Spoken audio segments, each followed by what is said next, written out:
Pois bem, um pouco de Salomão.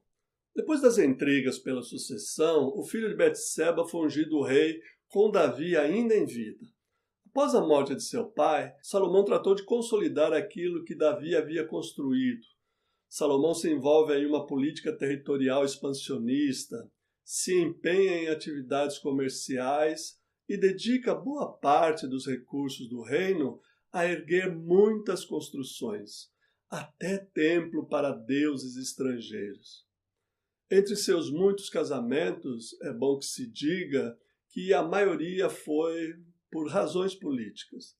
Destaca-se o casamento com a filha de um faraó, recebendo por dote a cidade de Gézer. Sua rede de relações comerciais se estendeu por toda a vizinhança próxima na Palestina e em regiões mais distantes também. Dentre as atividades comerciais, destaco as seguintes: a importação de cavalos da Cilícia, que equipava a cavalaria do reino e eram exportados para o Egito, importação de material bélico do Egito, troca de cereais e azeite por madeira do Líbano, cooperação com Tiro e marinheiros fenícios em frotas de navio, que era usado para transporte dessas mercadorias, e assim por diante. É importante observar que as intensas atividades de Salomão vão criando um estado de opressão que vai arrebentar com a divisão do reino. A opulência do reino de Salomão consome muitas riquezas, mão de obra, trabalho escravo e muitos recursos do povo, que é obrigado a sustentar a corte salomônica. Os relatos de primeiro livro dos Reis 7 indicam a grandiosidade perversa dos empreendimentos do rei. Por exemplo, a casa do bosque do Líbano, um vestíbulo com 3 filas de 15 colunas de cedro cada uma, a sala do tribunal, o palácio do rei e o palácio da filha de Faraó, o templo e por aí vai.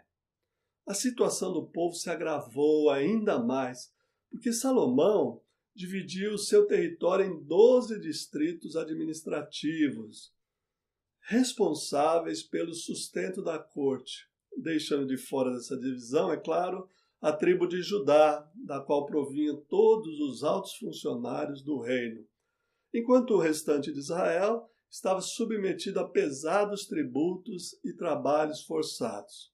Para piorar ainda mais o descontentamento, o rei vendeu um distrito galileu, lá no norte, com 20 povoados para o rei de Tiro.